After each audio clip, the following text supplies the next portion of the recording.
Hujambo msikilizaji. Karibu katika kipindi cha kitabu chetu kutoka maktaba.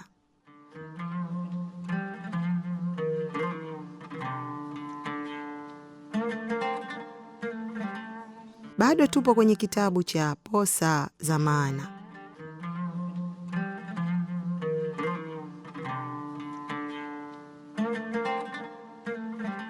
Msimulizi wako ni mimi Fatia Bedi. Nitarudia kidogo sehemu iliyopita. Bibie, usijitie kujiliza hapo. Nyanyuka haraka kabla sijakuparua kwa hili fagio hapa. Msikilizaji, endelea kusikiliza Posa za Maana.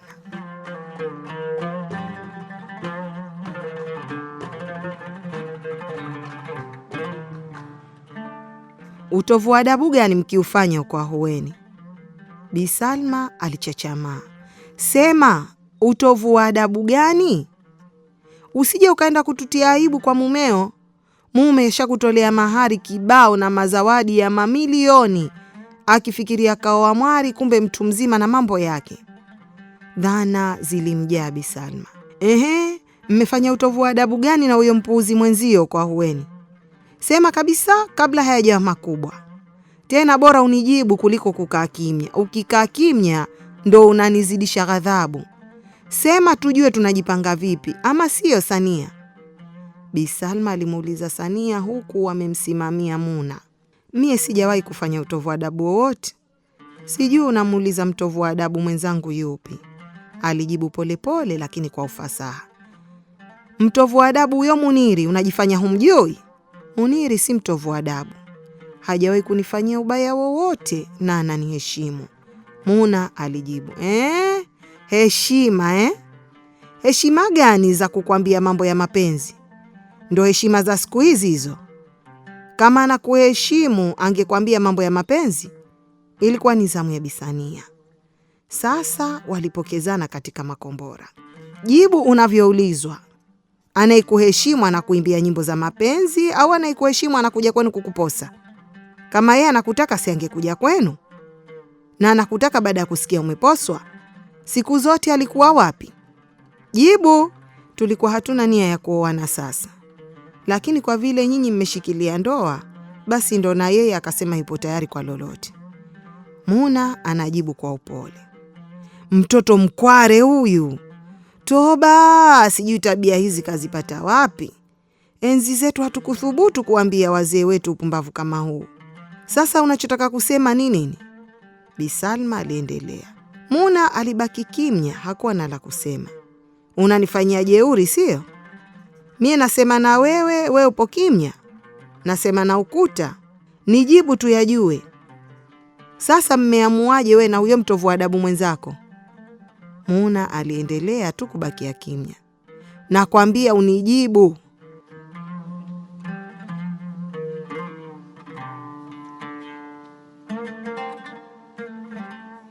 Mimi sitaki kuolewa na mtu yule. Kama ni kuolewa basi ni bora niolewe na huyo Muniri, japo kwa sitaki kuolewa sasa hivi. Mimi nishasema siolewi na huyo bwana Kheri, siolewi sasa, siolewi nga. Sasa Muna alikuwa anapiga kelele. Bi Salma hapo alichanganyikiwa, hakujua la kufanya. Ukali ulikuwa ushatisha, vitisho alishatisha, lawama alishalaumu, masumbulio alishasumbuliwa. Toba ya Rabi, uzazi utatuua. Naumia. Bi Salma alianza kupiga kelele, huku kakamata kifua chake anahema kwa nguvu na kuendeleza kusema naumia. Mara akajiangusha chini, pumzi juu, macho akiwa ameyafunga. Bi Sania alishtuka. Kila kitu kilitokea haraka.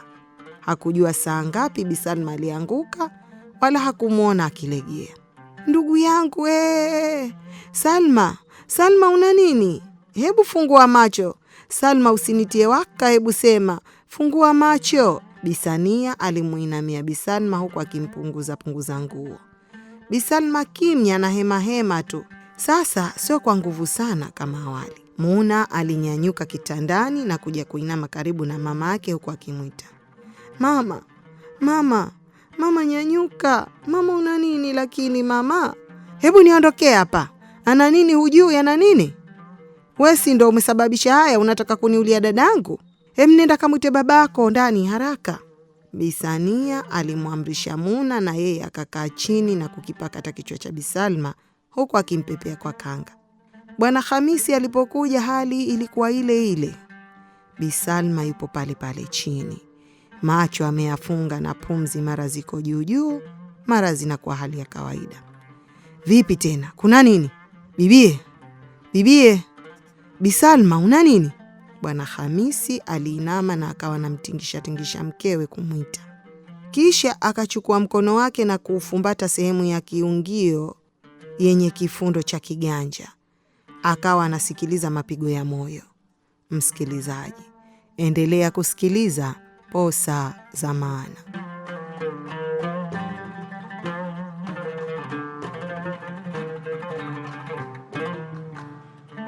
Imekuwaje? Mambo haya saa ngapi? Bwana Hamisi aliuliza huku uso wake ukiwa umejaa wasiwasi. Tulikuwa hapa mimi na yeye na huyu Muna. Sasa kuna maneno hayo yamepita. Hawa watoto wasokusha visa, naona hayo maneno ndo yalomfanya hivi. Maanake mambo hayeshi. Huu wakati wa kufurahi na kupanga harusi, lakini mtoto katukalia pafuni kama ngoma ya kimanga. Imekuwa tafrani. Haya mpaka sasa hivi dada yangu ashakuwa hali hii. Bi Sania alisema kwa uchungu na huku sauti haitoki vizuri na machozi yakimlengalenga. Yuko sawa huyu. Labda presha imempanda. Subiri tumpeleke hospitalini. Kisha alimgeukia tena mke wake na kumtingisha. Bi Salma. Bi Salma wanisikia? Bi Salma kimya.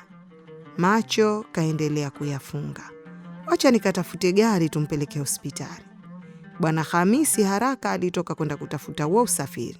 Bi Sania alikuwa bado kakipakata kichwa cha Bi Salma akimsomea na kumpuliza usoni. Kisha akamwambia Muna, nenda kamtafutie kanga kubwa tumfunike. Katafute uko ndani kwenye kabati lake zile kanga kubwa za kuswalia. Muna alipoondoka tu, Bi Salma alifungua macho taratibu. Salma, afadhali umeamka. Unajisikiaje? Umenishtua kweli. Tulia hivyo hivyo, mumeo kaenda kuchukua gari twende hospitali. Bi Sania alisema huku akimpapasa kichwa dadake. Dakika chache baadaye walisikia honi nje na wakati huo Muna alirudi na ile kanga kubwa. Bwana Hamisi aliingia ndani haraka haraka. Vipi hali yake? Anaendeleaje? Yuko hivyo hivyo lakini naona shazinduka. Sijui sasa kama ataweza kutembea ama tumbebe. Salma. Salma. Bi Sania alimuita huku akimweka nguo yake sawa. Bi Salma alifungua macho taratibu, uso ameukunja na kufanya alama ya 11 katikati na huku anaugua. Nyanyuka tukupeleke hospitali. Unaweza kunyanyuka? Bwana Hamisi alimuuliza huku anajaribu kumvuta bila mafanikio. Bi Salma mwili wote kaulegeza. Subiri tusaidiane. Bi Sania alikuwa ameshavaa buibui lake tayari kwa safari ya hospitalini na baadaye upande huu yeye, upande huu Bwana Hamisi walimsaidia Bi Salma kunyanyuka. Kisha akasaidiwa kujitanda kanga yake huku akiwa amemwegemea Bwana Hamisi ambaye kijasho kilikuwa kinamchuruzika kwa kazi ya kuinua kipande cha mama.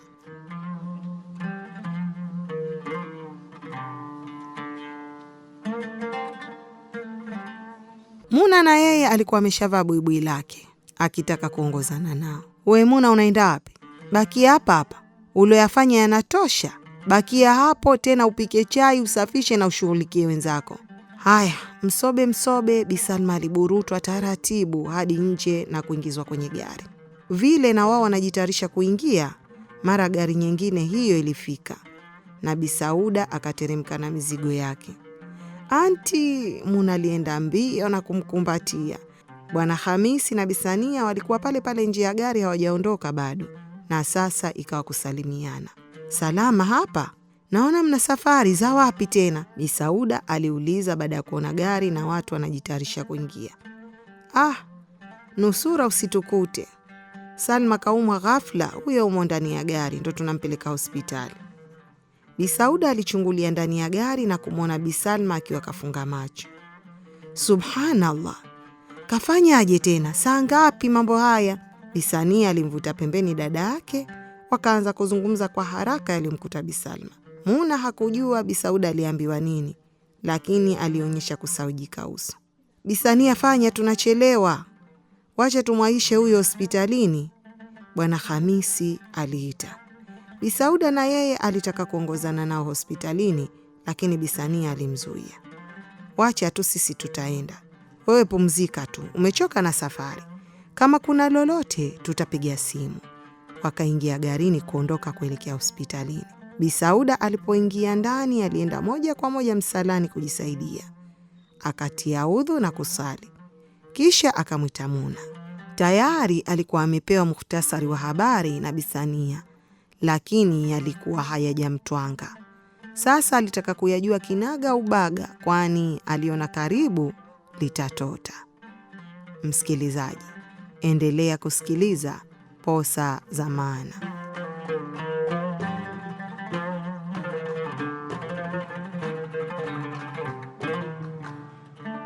Walikuwa chumbani kwa kina Muna ambapo kasheshe ya kuumwa Bi Salma ilitokea. Juu ya kitanda kulikuwa kuna simu mbili, moja mpya iPhone na nyingine ile simu ya Muna aliyopewa Hueni ambayo ilifichua bomu. Kumbe simu yako unayo? Siku zote tukikupigia hupatikani. Ndo kwanza nimeipata sasa hivi. Mama alikuwa kaificha siku zote hizi, na leo ikatolewa na wakaanza kusoma meseji zangu. Muna alijibu polepole huku ameshika tama. Bi Sauda aliichukua simu kongwe ya Muna, kisha na yeye akaanza kusoma meseji hizo. Macho aliyatoa kila akiendelea kusoma huku akimfikiria Muniri. Tokea siku iliyokuja habari ya posa za Muna, basi Muniri alibadilika, ikawa hana jingine isipokuwa kutaka kuja tulieni. Akatangaza na ndoa.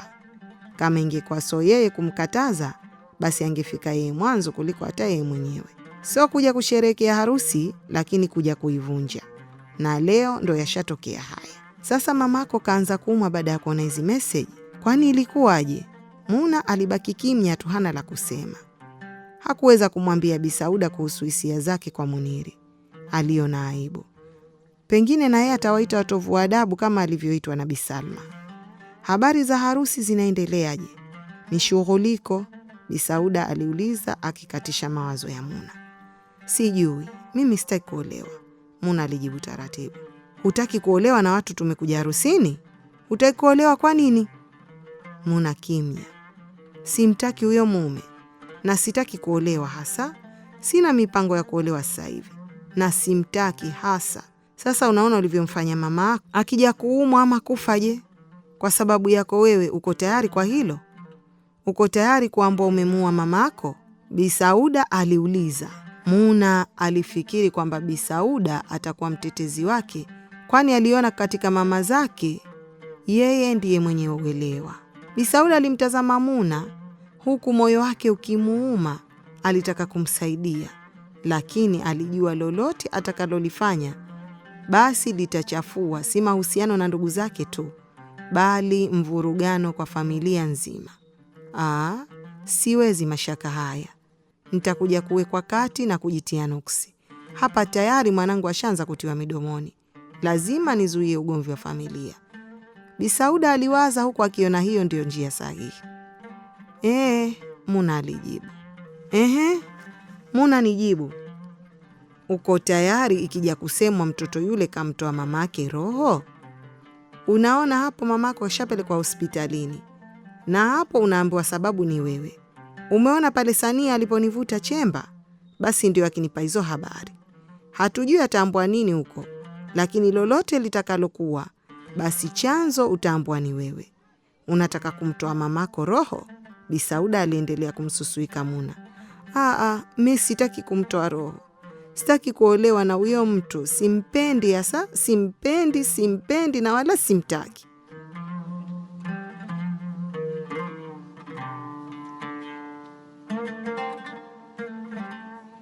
Bi Sauda sasa aliona hapo ndipo pakupatiza. Unampenda nani na unamtaka nani? Muna alinamia chini kwa aibu. Kama kuolewa, basi bora niolewe na Muniri, alijibu polepole. Yamekuwa hayo. Bi Sauda alijifanya hana habari kabisa ya uhusiano wa Muniri na Muna. Sasa unataka kuolewa na Muniri kwa ajili tu usiolewe na huyu mume? Hilo litakuwa suluhisho, na yeye utakuwa humpendi hivyo hivyo, lakini unataka kumtumia kuvunja hii harusi yako. So hivyo anti, mimi na Muniri tunapendana. Muna alijikaza na kuyatoa yaliyo moyoni, jambo lilomshangaza hata Bi Sauda. Alijua Muniri tu ndo alokuwa na hayo mapenzi, lakini hakujua kwamba alikuwa shafika kwa Muna kiasi hicho. Kama hapa sikutumia hekima za kiutu uzima, hawa watoto watatuletea ugomvi wa kifamilia, alifikiri. Yamekuwa hayo. Mapenzi yao yameanza lini? Basi mie nakwambia, mie ndo mamake Muniri. Usimwamini we Muniri. Hiyo ndo tabia yake. Yeye kila mwanamke mzuri anayemuona anamtaka, lakini hana mauaji mamoja. Bi Sauda alisema huku akipepesa macho, moyoni akistaghfiru. Muna moyo ulimpiga pa. Hivi kweli Muniri ana tabia hiyo? Anandanganya tu, lakini mbona haelekei? Muna alijiuliza kichwani. Hakutaka kuamini kabisa maneno hayo. Mawazo yake yanakatishwa na Bi Sauda aliendelea. Kwanza ao yatampa nini huyo mke? Yeye mwenyewe anasoma. Kama alikwambia nakupenda, basi ndo desturi yake tu, na hana mapenzi yoyote. Mie nimekuja huku, si angekuletea japo salamu? Kweli simu yako haipati, lakini angeweza kufanya njia yote ili akawasiliana na wewe. Angeweza hata kupanda boti akaja. Mbona hajaja? Bi Sauda alisema huku moyo wake unamsuta. Alimpenda sana Muna, lakini hakuwa tayari kujiingiza kati katika ugomvi wa familia. Muna alikaa na msikiliza mamake mkubwa. Haamini kile alichokisikia. Alitaka kuchukua simu yake na kumpigia Muniri, lakini alihisi aibu kubwa. Alijiona mjinga na bwege sana kumwamini Muniri. Alimtazama tena Bi Sauda na kuamini kwamba asingeweza kumzulia mwanawe. Kumbe wakati wote huwa alikuwa anamfikiria Muniri, yeye hakuwa hata na habari naye. Bi Sauda kama aliona kwamba Muna anaitazama simu na haraka kaichukua na kuitazama tena. Tayari kulikuwa na meseji kutoka kwa Muniri. Meseji mpya, na alionyesha kwamba alikuwa ashapiga simu leo hii mara 5. Itakuwa labda ni kipindi kile wakati kila mtu alipokuwa nje kwenye kitaanani cha Bi Salma kuumwa na kuingizwa kwenye gari. Msikilizaji, endelea kusikiliza Posa za Maana.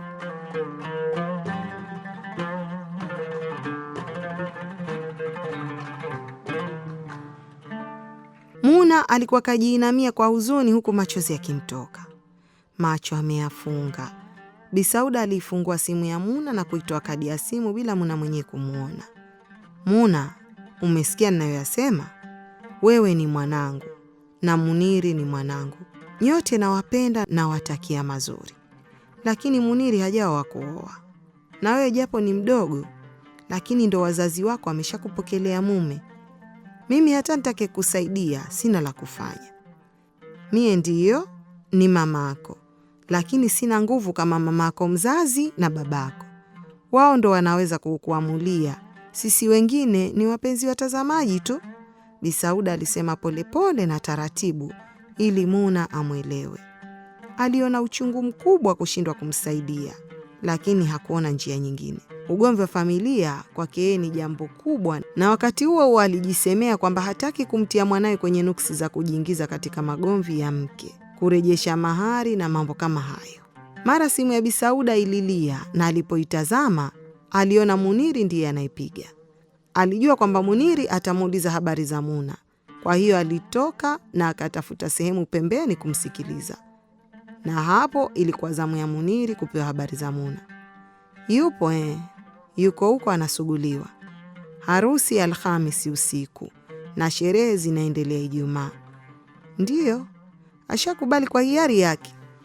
Mie nimekuja kafurahi. Meno yote 32 nje. Kakubali mwenyewe na simu anayo.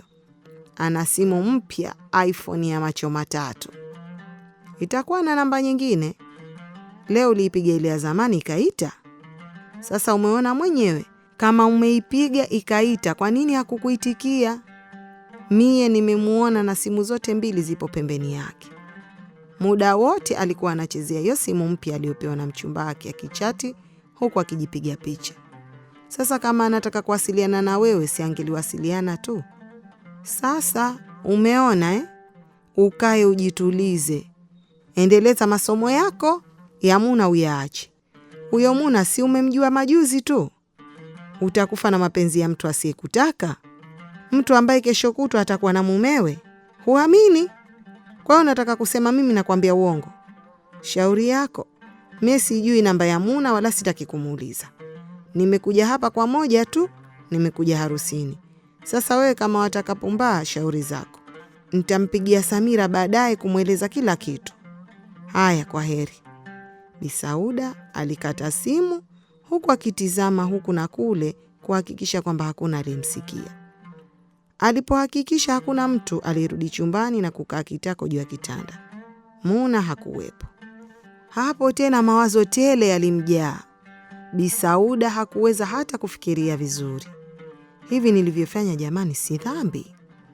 Alijiuliza mwenyewe, kisha akajijibu mwenyewe, kama ni dhambi Mwenyezi Mungu atanisamehe.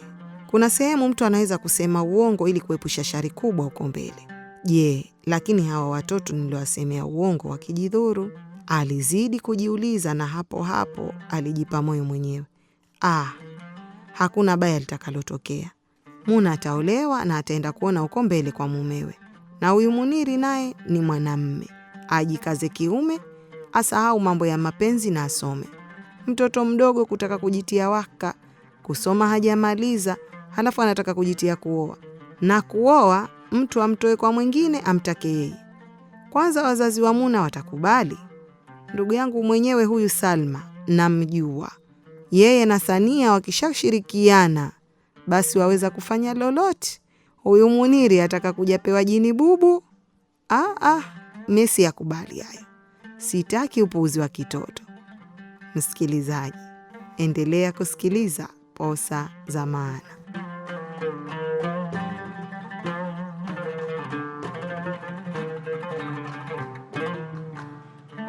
Kama baada ya saa 3 hivi, waliokwenda hospitalini walirudi.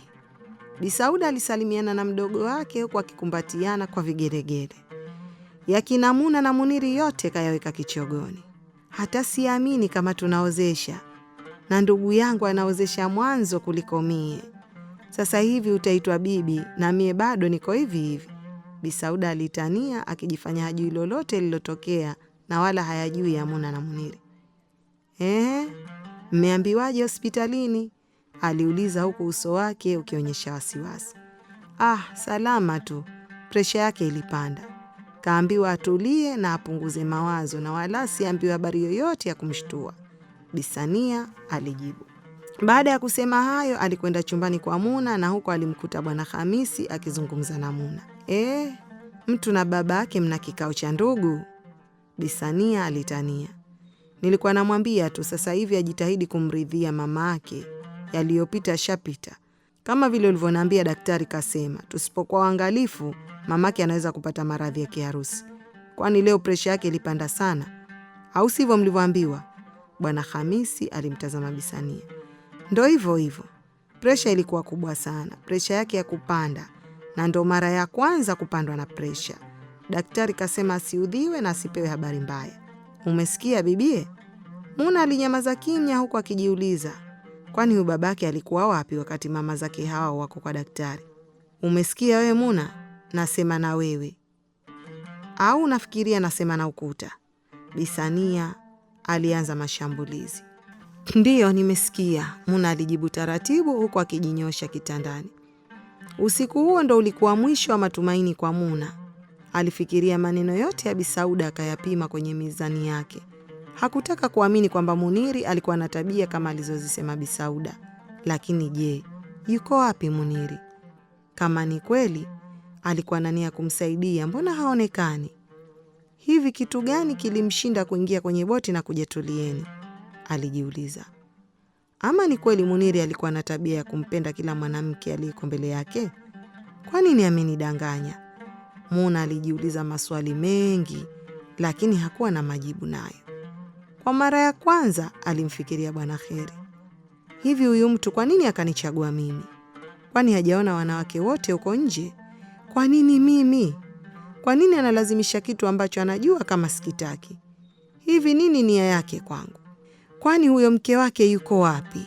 Msikilizaji, usikose kufuatilia sehemu inayofuata ya Posa za Maana.